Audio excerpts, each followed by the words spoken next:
Bismillahirrahmanirrahim. Assalamualaikum warahmatullahi wabarakatuh. Alhamdulillahi rabbil alamin. Allahumma salli ala Sayyidina Muhammad. Yang Allah muliakan para jemaah musalla ziyadatul iman yang dirahmati Allah. Alhamdulillah, malam yang berbahagia ini insyaallah kita khusus interaktif.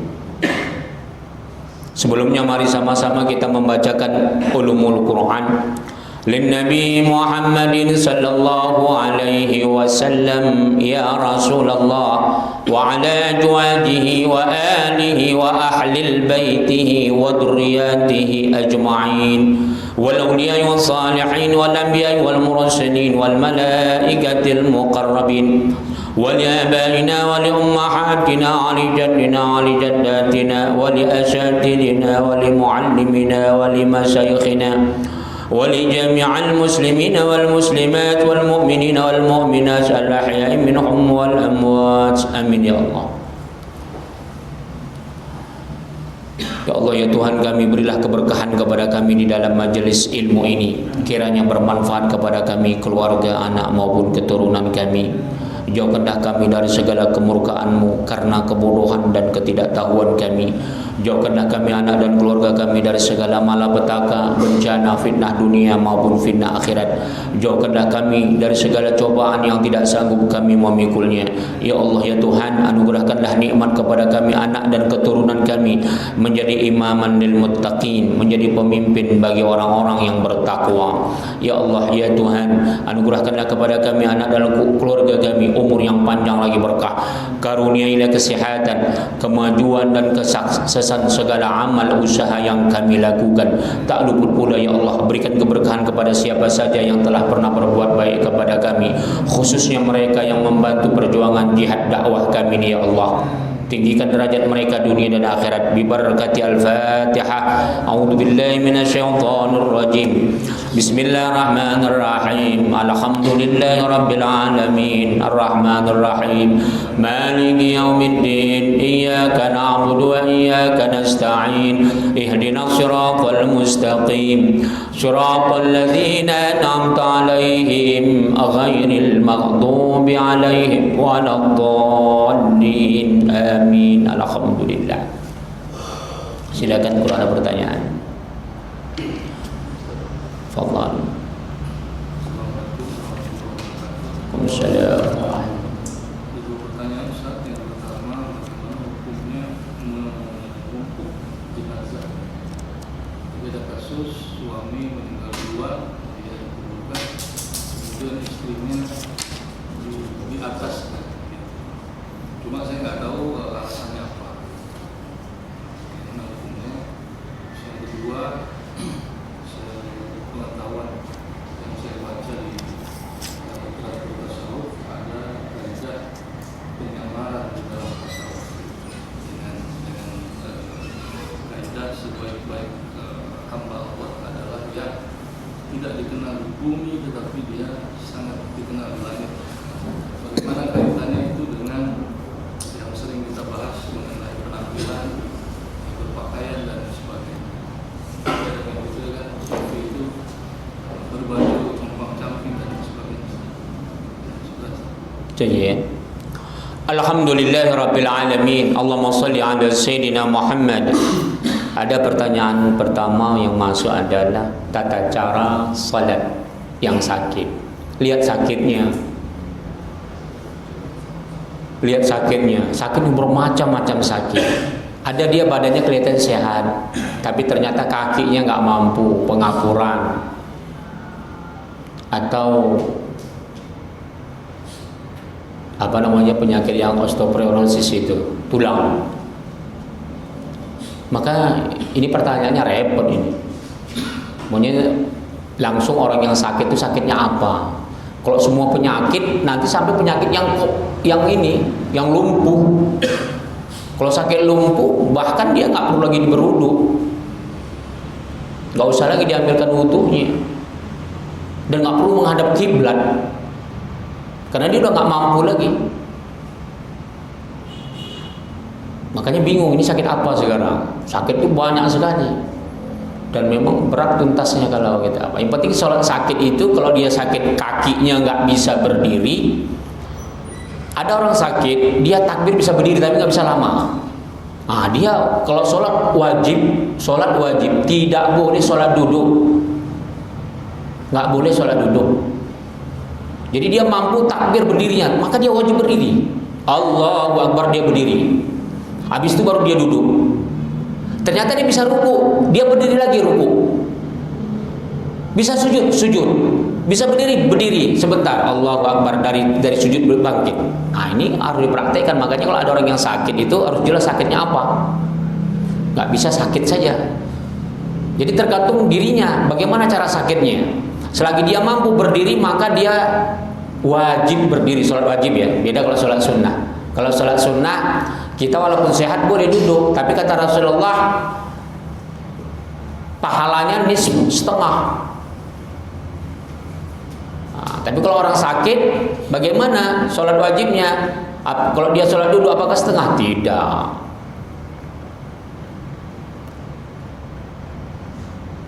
Tetap satu pahalanya karena dia sakit. Nah itu. Jadi kalau dia sakitnya masih bisa berdiri, wajib dia takbiratul ihramnya berdiri. Setelah itu dia kalau nggak sanggup tahan lama duduk, sedaya mampu dia. Kemudian kalau sakitnya kita katakanlah yang sudah parah sekali, maka nggak perlu menghadap kiblat, semampunya saja dan nggak usah diudukkan. Yang penting dia setiap waktu sholat niat sholat. Karena ada orang yang di rumah sakit itu yang udah bocor ususnya, ditampung pakai selang dan itu nggak bisa bergerak kan, di situ semua dia, buang airnya di situ, seninya di situ, dia pun nggak bisa bergerak. Maka kalau seperti ini sholatnya ya udah seperti itu saja, nggak bisa dia bergerak, kepalanya nggak bisa pakai isyarat matanya nggak bisa terbuka, hatinya. Kalau dia sudah koma, ya udah berarti kan koma, berarti dia nggak sadar kan. Kalau dia koma maka tidak ada tuntutan. Dia sama kayak orang ghairu mukallaf. Siapa orang ghairu mukallaf? Anak-anak atau orang gila. Nah, itu dia ya. Jadi tergantung sakitnya.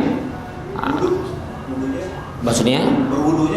Kalau dia mampu berwudu, wajib berwudu. Kalau dia sudah tidak mampu lagi berwudu, nggak apa-apa tanpa wudu. Ternyata 1 minggu, 2 minggu, 1 bulan sembuh dia.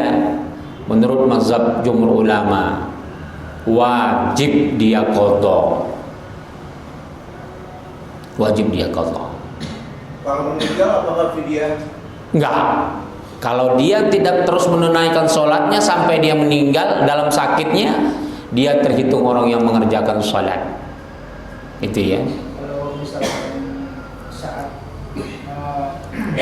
waktu 2 rakaat dia tidak kuat duduk, lalu rakaat keempat misalnya dia itu merasa kuat berdiri lagi tanpa duduk lagi, boleh nggak? Boleh. Nah, ini sudah pernah saya jelaskan dulu. Ada orang bertanya dari Sumatera. Seorang ibu, dia itu bertahun-tahun sakit tulang. Jadi setiap mau ngikuti sholat jemaah, dia tunggu dulu imamnya rukuk baru dia ikut. Tapi tetap juga dia kena. Ketika rakaat keduanya dia pasti berdiri, akhirnya menyiksa diri. Jadi nggak mesti begitu, ikutin. Malah fadilahnya hilang kalau dia menunggu imam rukuk dulu. Imam dari awal harus dia ikutin. Itu fadilahnya lebih tinggi. Ketika dia sudah takbir bersama imam, ternyata nggak mampu, dia duduk. Dia duduk. Nah, duduk di mana? Lihat di kursi. Kalau dia masih bisa berdiri, jangan duduk di bawah. Mungkin dia berat, harus pakai kursi. Pakai kursi duduknya. Itu ya. Ternyata rakaat keempat dia tahan berdiri lagi. Jadi harus dirasa ya sakitnya, itu dia. Wallahu taala alam bisawab. Itu saja ya. Ada lagi pertanyaan masalah sholat sakit ini. Karena tergantung sakitnya, kita nggak bisa menebak-nebak. Nggak, maksudnya dia sakitnya memang agak parah karena kebetulan orang tuanya bertanya. Jadi dia sudah berbaring lah, intinya dia sudah berbaring. Berwudu nggak bisa. Nggak bisa berwudu, Ah. dia nggak bisa berwudu secara normal. Paling tayamum pun dia masih kayak stroke gitu, tapi dia ini apa namanya, pinggangnya itu dia udah nggak bisa.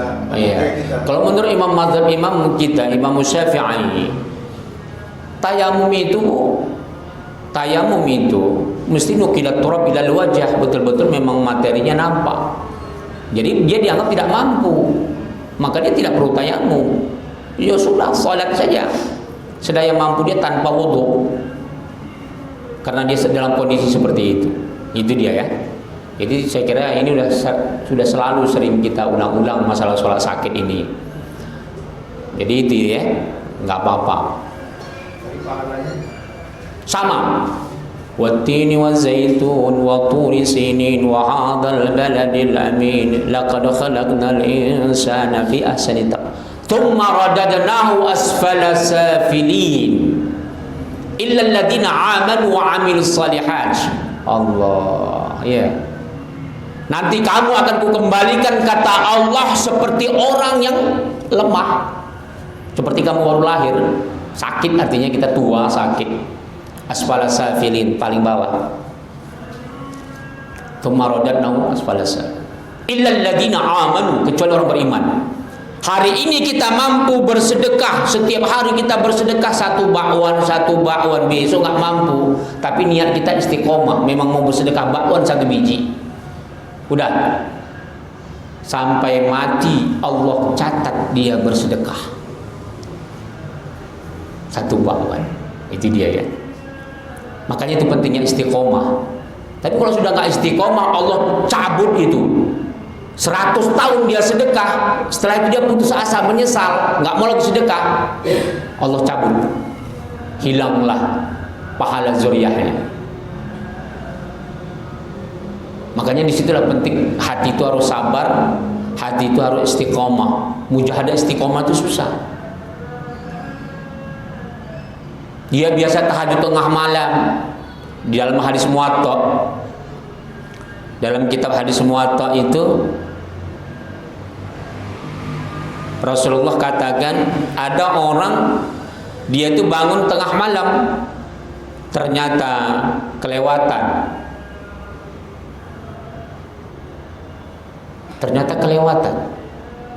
Bangunnya jam 8 pagi. Padahal dia biasa tahajud.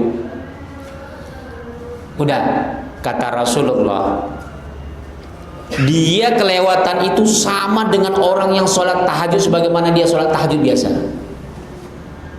Tetap mendapat pahala seperti itu. Kemudian pahala dia terlambat itu pun dapat. Dia terlambat pahala sholat karena ketiduran tadi. Tapi dengan syaratnya orang istiqomah ya. Kalau memang ada orang yang tidurnya kerjanya memang tukang tidur aja kan, bangun juga suka dia aja. Kapan dia suka bangun. Nah, kalau ini nggak masuk ini. Yang dimaksud ini orang yang istiqomah. Biasa dia bangun tengah malam, tiba-tiba ketiduran. Ini dia tercatat 1 malam penuh ibadah. Tidurnya itu dihitung ibadah. Tidurnya dihitung ibadah, dan dia sama dengan orang yang sama dengan dia mengerjakan tahajud seperti biasa. Itu dia ya. Wallahu taala alam bisawab. Kemudian ada pertanyaan berikutnya adalah, di dalam tasawuf itu mereka lebih tidak mencari populer di dunia, tapi mereka populer di langit gitu ya. Makanya mereka banyak berpakaian yang compang-camping. Ini disinilah makom dari yang ahwal dan makom itu akan berbeda dia. Ahwal dengan makom para wali. Yang lalu kita sudah menjabarkan banyak sekali ciri-ciri seorang sufi itu adalah, kata para ulama sufi, ulama tasawuf,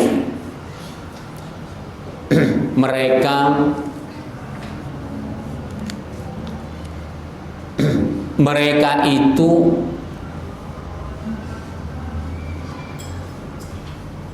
merendahkan dirinya, menghinakan dirinya ketika orang lain memuliakannya.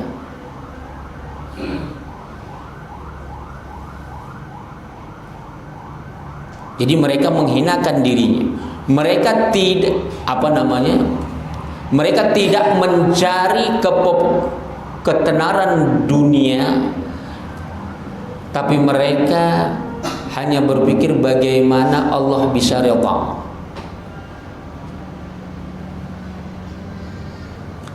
Jadi kalau istilah yang biasa di medsos itu adalah biarlah kita nggak terkenal di bumi, yang penting terkenal di langit.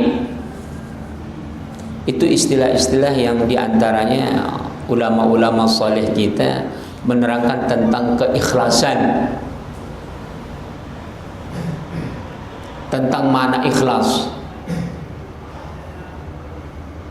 Jadi ikhlas itu sebagaimana kemarin kita jabarkan panjang lebar semua para ulama wali-wali Allah, ulama-ulama sufi di dalam kitab At-Tibyan Imam Nawawi. Jadi yang dikatakan ikhlas diantaranya para ulama sufi itu mengatakan adalah sama dia melakukannya atau tidak melakukannya bukan karena orang. Jadi kalau ada orang tidak mau beramal, aku takut kalau sedekah bakwan nanti dibilang orang cari populer, iya kan? Akhirnya dia nggak sedekah. Tidak sedekahnya gara-gara manusia, itu dia. Aku pakai pakaian cantik supaya dipandang orang bagus, ria. Sebaliknya, nggak maulah aku berpakaian cantik nanti dipandang orang sok PTT pantang tak top pula katanya. Udah sama-sama ria itu. Makanya ini selalu kita ingatkan, kalau orang yang saleh, orang alim, ulama itu, kenapa dia nggak bisa dipuji? Kenapa dia tidak perlu pujian? Karena dia sudah banyak menelusuri ulama-ulama lebih mulia, lebih hebat, lebih alim, lebih saleh, lebih zuhud dari dirinya. Alangkah bodohnya dia kalau dia masih mencari pujian orang bodoh. Contoh, seorang alim dia ngajar, dia tahu muridnya itu bodoh. Dia mencari penghargaan dari muridnya, itu bodoh. Coba contoh, ini ulama sudah 700 tahun.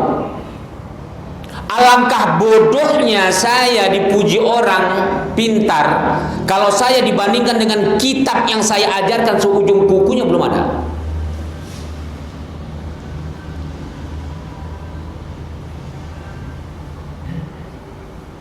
Jadi percuma kita meminta pujian dengan orang yang jahil. Oh, Ustadz hebat ya. Yang menilai orang yang jahil, nggak ngerti apa yang hebat. Apa yang hebat dia katakan? Apa yang hebat? Dibandingkan dengan kitab, baru satu kitab. Bagaimana 1 ton? Bayangkan, Bapak bisa bayangkan 1 ton kitab itu umur pengarang mu'alifnya itu udah ratusan tahun, ada yang 1000 tahun. Malu kita kalau kita mengharap pujian dari masyarakat. Subhanallah. Alangkah lucunya kalau tukang sayur muji kita. Kita ngajar kitab ulama yang sudah seperti ini wali Allah. Alangkah bodohnya kalau supir taksi kita harap pujiannya untuk diri kita. Sementara kita sudah bertahun-tahun mengkaji bagaimana sifat kewaraan, kejuhudan orang-orang soleh. Maka levelnya rendah. Berarti dia bukan orang alim, berarti orang jahil. Hanya orang jahil yang kepingin dipuji oleh orang jahil. Itu dia. Dan bagaimana ulama-ulama kita dulu, karena dia tidak ingin populer tadi, dia berpakaian yang compang-camping. Iya, memang ada ulama kita, wali-wali Allah itu bercompang-camping. Tapi ada juga yang memang para wali Allah itu, ada juga yang dia smart. Pernah ada seorang wali ditanya di Baghdad, saya lihat kehidupanmu kaya, semuanya serba ada. Sementara ulama-ulama yang lain itu semuanya mengamalkan adalah penuh dengan kesederhanaan dan kemiskinan. Apa kata dia?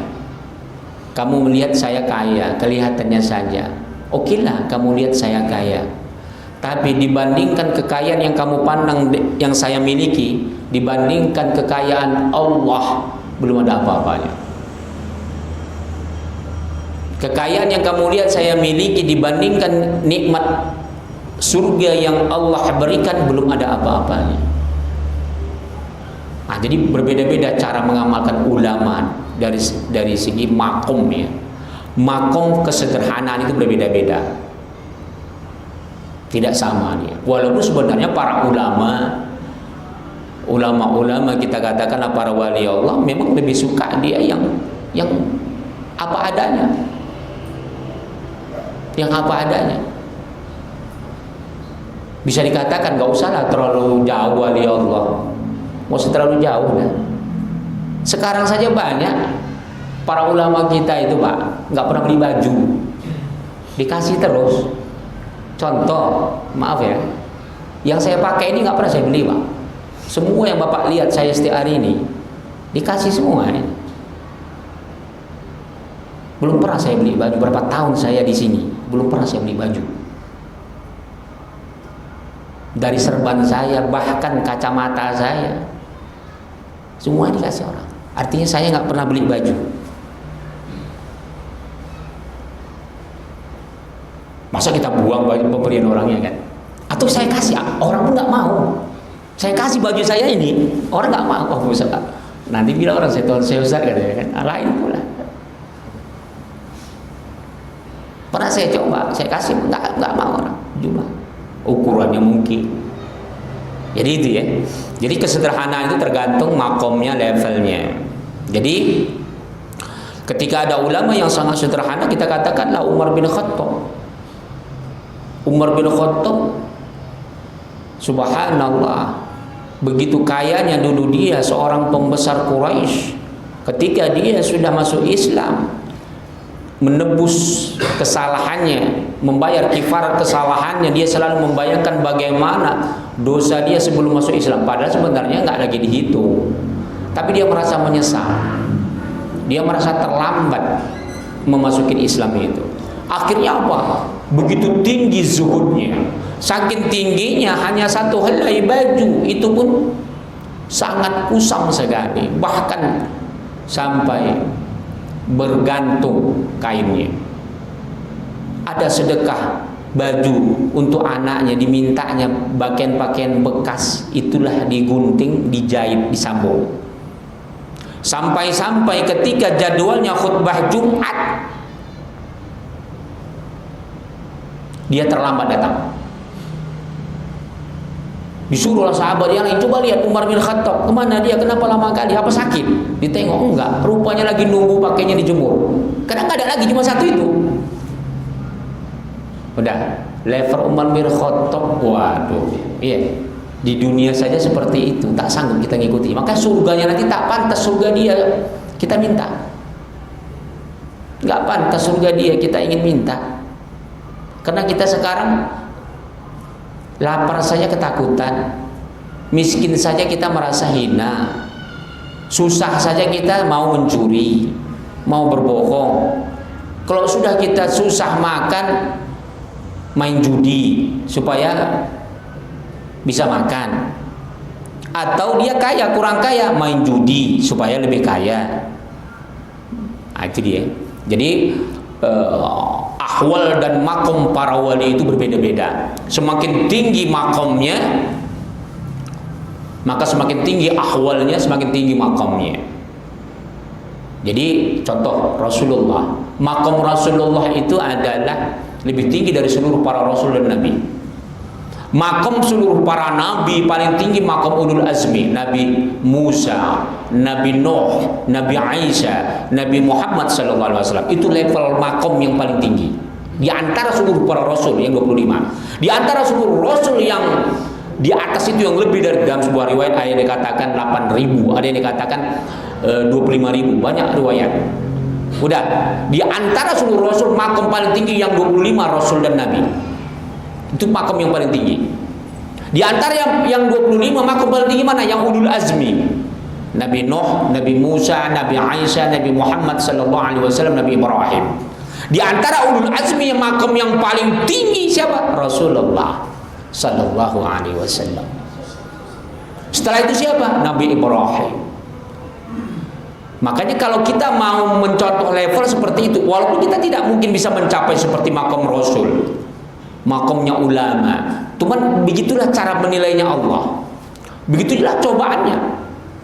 Jadi level makom kemuliaan seseorang tergantung kepada cobaan besar atau sedikitnya yang dialaminya.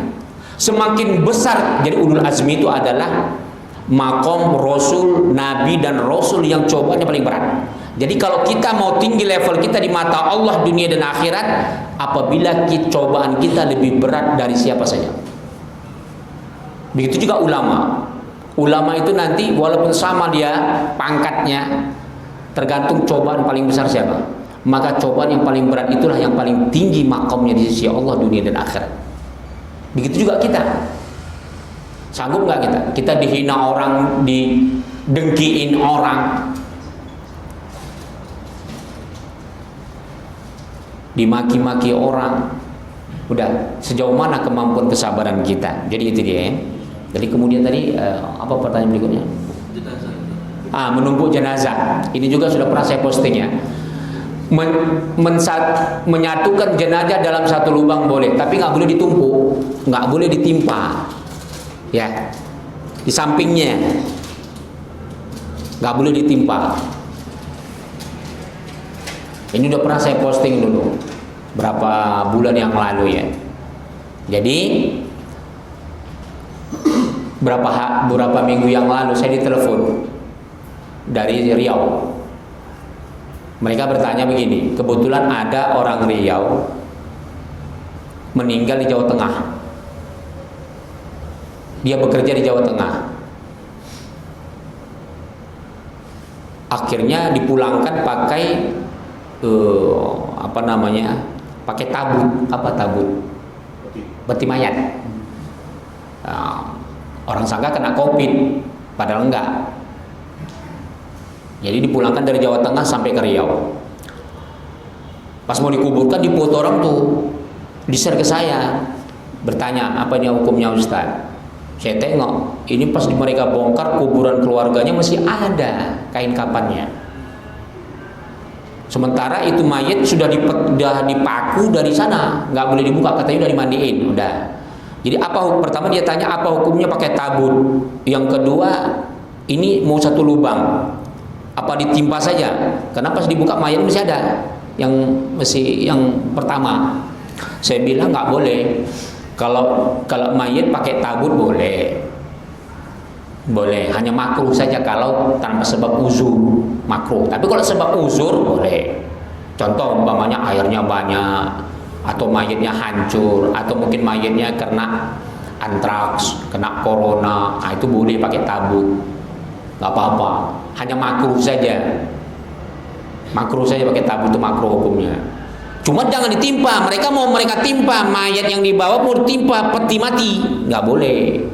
Jadi saya bilang diperbesar, maka di sampingnya begitu, itu ya, nggak boleh ditimpa, di sampingnya boleh.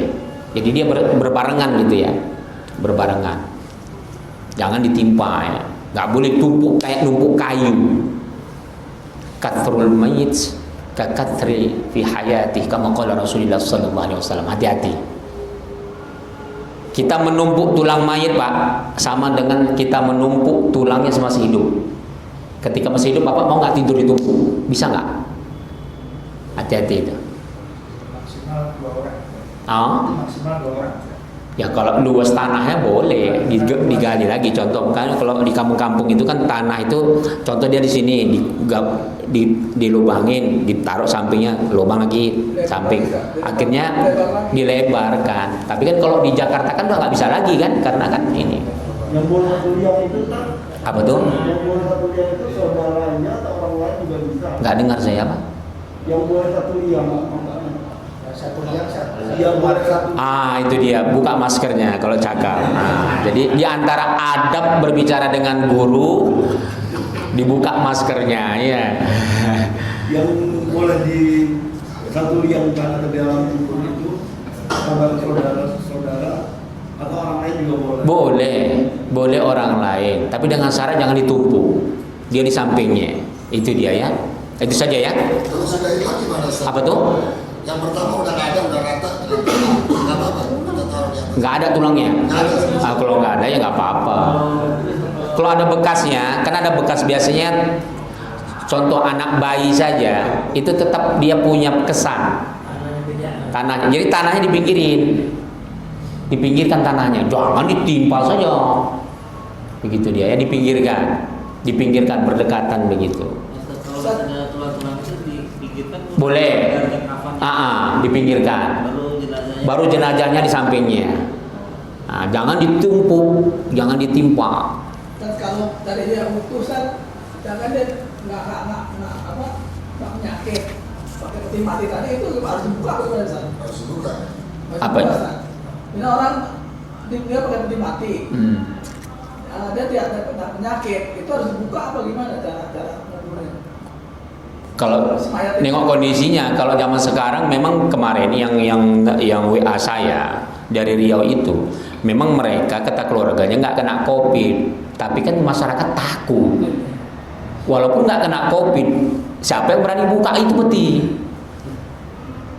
Nah, karena itu sudah dari Jawa Tengah, memang katanya sudah dimandikan, semuanya sudah rapi. Meskipun katanya tidak kena COVID, tapi masyarakat nggak ada yang berani itu buka. Berapa hari juga perjalanan? Itu dia. Karena mereka takut mewanti-wanti. Tapi kalau seandainya bukan sekarang ya, bukan zaman COVID, ya dibuka, petinya dibuka. Ya kayak memakamkan Jenderal Soeharto kan pakai peti ngantarnya. Almarhum Gus Dur juga kan pakai peti ngantarnya. Tapi kan ketika masuk kan mayatnya saja. Ya. Bukan petinya kan? Enggak, jangan. Makruh ya. Jangan pakai peti. Itu sama kayak orang Nasara, sama kayak orang Yahudi. Nah, tapi kalau perempuan ada keterkecualian. Kalau perempuan ada keterkecualian, masih diperbolehkan. Sebab untuk menjaga auratnya dan sebagainya. Jadi hukum tabut antara wanita dengan laki-laki ada perbedaannya. Perempuan agak dipermudah. Itu dia. Kemudian wallahu taala alam bisawab. Apakah kematian seseorang sudah ditentukan oleh Allah? Apa itu husnul khatimah dan apa itu su'ul khatimah? Tapi kebanyakan orang mengucapkan semoga husnul khatimah, gitu ya. Apa kematian seseorang sudah ditentukan? Sudah ditentukan. Wa ma takunu fi sya'ni wa ma taslu min Qur'anin wa la ta'maluna min 'amalin illa kunna 'alaikum suhudan ittufiduna fi wa ma ya'zubu an amir rabbika min mithqali dzarratin fil ardi. Kata Allah, seluruh perjalanan hidupmu, wa ma takunu fi sya'nin wa ma tatlu min Qur'anin, termasuk engkau selama hidup membaca Al-Qur'an. Qur'an ini saksi nanti pernah dibaca enggak? Hati-hati. Jangan sampai kita enggak pernah baca Qur'an. Wa ma ta'malu min 'amalin illa kunna 'alaikum syuhudan. Begitu juga seluruh amal perbuatan kita, ada saksinya itu semuanya. Wa man ya'zubu min amri rabbika min mithqali dzarratin fil ardi wala fis samai wala asghara fi dzal wal akbar illa fi kitabim mubin. Sama ada perkara yang kecil maupun perkara yang besar kita lakukan, itu semuanya telah Allah catat di Lauhul Mahfuz. A'udzubillahi minasyaitonir rajim. Bismillahirrahmanirrahim. Di dalam ayat ini disebutkan wa indahu mafatihul ghaib. Wa indahu mafatihul ghaib la ya'lamu illa huwa wa ya'lamu fil barri wal bahri wa ma tasqutu min waraqatin illa ya'lamuha. Wala habbatin fi zulumatil ardi wala ratbi wala yabis illa fi kitabim mubin. Subhanallah. Wa indahu mafatihul ghaib. Hanya di sisi Allah kunci perkara gaib. Semua yang ada di darat maupun yang ada di laut, kata Allah, semua yang ada dedaunan yang basah maupun kering yang jatuh ke darat maupun yang jatuh di mana saja, sama ada yang ada di dasar laut, semua makhluk maupun benda apa saja, semuanya telah kucatat di Lauhul Mahfuz ya. Sudah Allah catat. Makanya kematian itu bukan takdir, qada. Falamma qadayna 'alaihil mauta ma dallu 'ala mautihi illa dabbatul ard ta'kulu min sya'ata. Falamma kharra tabayyanatil jin allau kanu ya'lamuna al-ghaib ma labithu fil 'adzabil muhin. Ketika Nabi Sulaiman meninggal, itu pakai kata-kata qada, falamma qadayna. Jadi Nabi Sulaiman meninggal, Pak, kata Allah. Allah ceritakan dalam Al-Qur'an. Itu berdiri, Pak, pakai tongkat. Berdiri pakai tongkat, kata Allah dalam ayat yang kita baca tadi. Itu meninggal itu, Pak, nggak ada yang tahu, Pak. Jinnya nggak tahu. Jin. Nabi Sulaiman itu dia punya kekuasaan sampai bisa menaklukkan bangsa jin dan sebagainya. Falamma kharra, jadi yang tahu itu illa dabatul ard, ulat, Pak, rayap itu yang memakan tongkatnya, kecuali rayap, Pak, diberikan Allah tahu Nabi Sulaiman mati. Falamma kharra, ketika tersungkur Nabi Sulaiman dari berdirinya, baru terkejut bangsa jin, meninggal rupanya. Seandainya, kata Allah, jin itu tahu perkara yang gaib, tidak akan mungkin mereka banyak masuk di dalam neraka jahanam. Itu ya. Jadi jangan coba-coba ada orang meyakini jin itu tahu perkara yang gaib. Nah, itu dia. Apakah sudah ditentukan? Iya, sudah ditentukan. Kecuali takdir. Takdir itu walau basatallahu rizqa li ibadihi labaghaw fil ard walakin yunazzilu biqadarin ma yasha. Jadi kalau rezeki itu kata Allah takdir. Walau basatallahu rizqa li ibadihi. Seandainya semua hambaku manusia sama rezekinya, semuanya kaya. Ini ayat ini tentang khusus masalah perut makan. Seandainya ku kayakan semua manusia, pasti mereka baghaw. Pasti manusia itu akan menjadi pembangkang. Tapi walakin yuqaddiru liman yasha. Tapi aku sengaja, takdirku, kata Allah, berbeda-beda. Jadi kita sakit itu bisa takdir, bisa qada. Kita miskin bisa qada, bisa takdir. Jadi kalau kita mau menjalankan takdir kita, berusaha. Makanya Allah sebut likulli darajatun mimma amilu. Tinggi rendahnya derajat tergantung usahamu, kata Allah. Allah terus suruh kita minta usaha. Jadi jangan pernah putus asa. Ya. Coba lihat kayak Kentucky Fried Chicken. Itu, Pak, berusaha dari dia belum balik itu membantu orang ibunya menghidangkan makanan buruh. Dia menemukan racikan makanan sampai dia sudah umur dewasa, gagal mulu. Sampai sudah berjanggut putih, beruban, baru berhasil. Itulah yang kita makan Kentucky Fried Chicken seluruh dunia. Jadi jangan pernah berputus asa. Ada orang udah musyakaratul maut baru kaya dia. Udah ditahlilkan, dia udah mau meninggal, Pak, katanya. Ini ada, ini dapat warisan tanah Bapak isinya minyak, dibeli pemerintah 1 triliun katanya. Dia pun tak sadar lagi.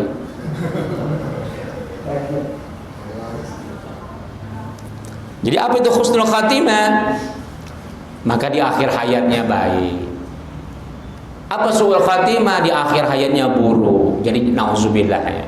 Inilah pentingnya kita ta'lim supaya di akhir hayat kita bisa baik. Jangan sampai di akhir hayat kita buruk. Kemudian orang banyak mengucapkan tentang semoga husnul khatimah itu doa. Memang Rasulullah mengajarkan sejahat-jahatnya mayit kita harus qul khairan. Ya, jangan sampai ini ada ini yang saya perhatikan membantah. Ini saya pernah lihat ada ustadz, nggak usah saya sebut lah ya, terkenal. Kita kan nggak tahu tuh mayit fasik, munafik segala macam kita sebut khair. Nah ini salah, berarti salah baca hadis sahih. Rasulullah tak membedakan. Maaf ya, orang Yahudi meninggal dunia, Rasulullah bangkit dari tempat duduknya sampai sahabat bingung. Ya Rasulullah, kenapa engkau berdiri? Itu kan mayit orang Yahudi. Apa kata Rasulullah? Apakah dia bukan manusia? Iya, dia manusia. Wa karramallahu bani Adam, kata Allah. Kita harus muliakan seluruh umat manusia apapun agamanya. Tak boleh kita hinakan. Khusus untuk sesama muslim, meskipun dia munafik. Meskipun walaupun enggak, kalau munafik kan enggak diterima doanya.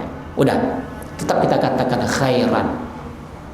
Orang yang mati bunuh diri, meskipun sebagian ulama mengatakan jangan disolatkan kecuali orang awam yang nyolatinnya. Kalau menurut Imam Syafi'i boleh siapa saja yang nyolatinnya. Artinya tetap fardu kifayahnya wajib ditunaikan, dan sunnah hukumnya kita mengatakan khairan. Itu doa. Jadi jangan sampai kita tidak mau menyebutkan ini musuh aku dulu, malas aku sebut khairan katanya kan. Apakah kita ketika kita membacakan ketika misalkan imam atau itunya membacakan khair itu, adakah fadilah yang untuk si mayit misalkan jelas minimal sedikit terangkat dosa? Jelas ada. Itu kan doa kebaikan itu. Orang lain kalau udah niat mendoakan kita baik, maka para malaikat pun mengaminkan kebaikan. Tapi bukan berarti semuanya terlepas, hutangnya nggak lepas. Mungkin hutang sholatnya, hutang zakatnya, hutang dia sama manusia, itu nggak lepas. Tapi yang lain-lainnya, mungkin dia pernah menyakitin hati orang, dengan adanya niat doa orang yang pernah disakitinya mengatakan khair, diringankan azabnya, diringankan dosanya. Itu ya. Kemudian Assalamualaikum warahmatullahi wabarakatuh. Pertanyaan berikutnya, Ustadz, bagaimana kita untuk diakui sebagai umat Rasulullah dan sunnah Rasulullah? Apa saja yang harus kita jalankan agar tidak kita di yaumil masa nanti kita mendapatkan agar kita nanti mendapatkan syafaatnya? Ini nggak pernah talim kayaknya. Kalau kita seperti jadi umat Rasulullah, ini kayaknya dirasa khoso yang nanyanya ya. Tapi nggak apa-apa, saya guyon aja. Ya rukun Islam, rukun iman lah dia dikerjakan, ya kan. Kalau kita menjadi umat Rasulullah, rukun iman, rukun Islam itu diamalkan. Mendapat syafaatnya, syafaat banyak, bukan hanya syafaat dari Rasulullah. Kita juga nanti bisa syafaat dari guru kita, syafaat dari imam-imam kita, syafaat dari sedekah kita, syafaat daripada orang tua kita, syafaat dari anak. Ingat, seorang anak yang saleh, kata Rasulullah, barang siapa yang dia hafal Quran, artinya di situ kata-kata hafizul Quran itu adalah memelihara Quran. Dia mengamalkan Quran itu sesuai dengan perintah Allah dan Rasulnya. Udah, termasuk di situ ulama. Dia akan bisa, kata Rasulullah, memberikan syafaat kepada keluarganya 10 orang. Subhanallah. Jadi kalau orang yang hafal Quran, yang dia mengamalkannya, atau ulama, dia bisa memberikan syafaat kepada keluarganya yang jelas-jelas kata Rasulullah, keluarganya yang 10 itu jelas-jelas masuk neraka. Yang sudah jelas-jelas masuk neraka itu bisa ditolong dari syafaat anak yang saleh. Makanya pentingnya kita mendidik anak kita. Mudah-mudahan kita bisa ditolong anak, atau kita menolong anak kita. Itu dia ya. Jadi kalau di dalam Al-Quran itu disebut yauman nad'u kullu unasin bi imamihim wa man utiya kitabahu bi yaminihi fa ulaika yaqra'una kitabahum wa la yuzlamuna fatila. Nanti pada hari kiamat, kata Allah, kamu akan kupanggil sesuai dengan imam-imammu, pemimpin, maksudnya pemimpin agama ya. Karena nanti ditanya, kamu sholat dari mana kamu tahu? Dari si A. Benar, ditanya si orang benar. Tapi dulu dia tak pernah datang. Kok dia ngaku-ngaku pernah belajar? Oh pernah dulu sekali. Sekali itulah dapat dia. Baru ditanya gurunya, betul? Oh iya pernah sekali. Dapatlah dia syafaat itu. Berarti sholatnya memang betul diajarkan oleh gurunya. Itu dia ya. Jadi syafaat dari guru itu akan dipertanggungjawabkan. Dari mana kita dapat? Nanti terus sampai kepada mazhab Imam Syafi'i. Baru Imam Syafi'i mempertanggungjawabkan dari mana? Dari Rasulullah Sallallahu Alaihi Wasallam. Itu ya. Berikutnya dalam hadis disebutkan, kata Rasulullah, nanti kamu kata Rasulullah akan mendapatkan syafaat dari orang-orang yang mendidik kamu, yang mengajarkan kamu. Oleh karena itu, unzuru man tastashfa'u. Kamu lihat siapa yang bisa memberikan syafaat. makanya dianjurkan kita penting mencari qudwah, orang yang benar-benar bisa membawa kita, yang bisa memberi syafaat. Jangan sampai orang yang sesat. Makanya doanya itu Allahumma inni a'udzubika min fitnatil al-masih dajjal. Jangan sampai kita mendapat guru yang sesat. Karena kalau guru yang sesat bahaya. Yauma tuqallabu wujuhum fin nar yaqulu ya laitana ata'ana Allah wa ata'ana Rasul. Ya laitana ata'ana Allah wa ata'ana Rasul. Wa qala rabbuna a'udzu billahi minasyaitonir rajim. Yauma nadkhuluna Allahumma shalli ala sayyidina Muhammad. Jadi inti ayatnya begini. Yauma tuqallabu wujuhum fin nar yaqulu ya laitana ata'na Allah ata'na Rasul wa qalu rabbana inna ata'na sadatana wa kubara'ana fa adalluna sabila rabbana atim di'afai minal adab wal anhum la'nan kabira. Hati-hati.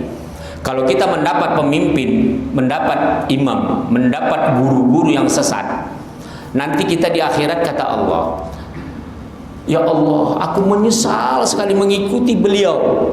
Kusangka dia dulu menyelamatkan kami, di akhir ternyata enggak. Apa kata Allah ceritakan dalam ayat tadi? Ya Allah, laknatlah dia 2 kali lipat sebagaimana kau laknat kami karena mengikuti kesesatannya. Hati-hati ya. Wallahu ta'ala alam bisa. Pertanyaan terakhir. Bersedekah tapi meminta berharap imbalan doanya. Ya enggak apa-apa. Ini memang dianjurkan Rasulullah. Rasulullah dari sejak hidup, kamu nanti minta doa ya dengan si fulan. Bahkan Umar bin Khattab itu seorang wali Allah saja disuruh Rasulullah minta doa dengan sahabat-sahabat yang lain. Memang dari sejak zaman Rasulullah. Jadi kita meminta doa kepada siapa saja. Ihdinas siratal mustaqim. Tunjukilah kami ke jalan yang lurus ya. Siratal ladzina an'amta 'alaihim. Itu wasilah. Itu wasilah. Istighasah, tawasul. Nikmat yang telah kau berikan kepada mereka. Artinya kita disuruh untuk terus mengingat, untuk mendoakan, untuk kita meminta bagaimana supaya orang-orang saleh juga bisa mendoakan kita. Jadi kita meminta doa itu dari sejak zaman Rasulullah, bukan perkara akhirat saja, termasuk perkara dunia. Seorang wanita datang kepada Rasulullah, ya Rasulullah, aku diganggu jin, nggak tahan aku, tiap ada diganggu. Baru setelah itu Rasulullah tanya, kamu kira-kira bisa sabar nggak? Oh begitu ya Rasulullah, kalau gitu aku sabar. Besok datang lagi, ya Rasulullah, aku terus diganggu, nggak tahan, akhirnya minta doa. Didoakan Rasulullah. Rasulullah banyak mengajarkan doa, subhanallah, nggak bisa terhitung banyaknya kalau kita kumpulkan dengan hadis-hadis yang dhaif. Tapi kalau yang hadis sahih saja, silahkan nanti baca kitab Al-Azkar Imam Nawawi. Ratusan itu doa-doa yang diajarkan oleh Rasulullah. Itu semuanya diantara doa-doa itu adalah doa yang diminta oleh para sahabat kepada Rasulullah, kepada sesama sahabat. Jadi sesama sahabat sendiri pun banyak minta doa. Jadi para sahabat sama Rasulullah, doaini ya Rasulullah, minta aku doa. Jadi kalau kita bersedekah memang harus minta doa. Khudh min amwalim sadaqatan tutahhiruha wa tuzakkihim biha wa shalli alaihim wa tuzakkihim biha wa shalli alaihim inna salataka sakanun lahum. Allah, salat itu bukan salat, doa. Ya. Doakan mereka yang ngasih sedekah biar tenang. Ini sudah sedekah, nggak mau kita doakan. Makanya kita selalu sebelum kita belajar kita doakan. Siapa saja yang ngasih bakwan kah dia, ngasih aqua gelas kah dia, kita doakan ya Allah. Siapa saja yang telah memberikan kebaikan kepada kami. Ya. Subhanallah. Itu zakat. Zakat yang wajib saja orang beriman memberikan zakatnya wajib, disuruh Allah kita doakan supaya tenang hatinya. Inna salataka sakanun lahum. Salat itu doa, bukan salat gini ya. Itu dia ya. Wallahu taala alam bisawab. Itu saja, ada tambahan? ببركة الفاتحة. أعوذ بالله من الشيطان الرجيم. بسم الله الرحمن الرحيم. الحمد لله رب العالمين الرحمن الرحيم مالك يوم الدين. إياك نعبد وإياك نستعين اهدنا الصراط المستقيم صراط الذين أنعمت عليهم غير المغضوب عليهم ولا الضالين آمين. أعوذ بالله من الشيطان الرجيم. بسم الله الرحمن الرحيم. اللهم اجعل هذا المجلس بركة ومباركة وبعد علينا فتنة من الدنيا والآخرة والحمد لله رب العالمين. السلام عليكم ورحمة الله وبركاته.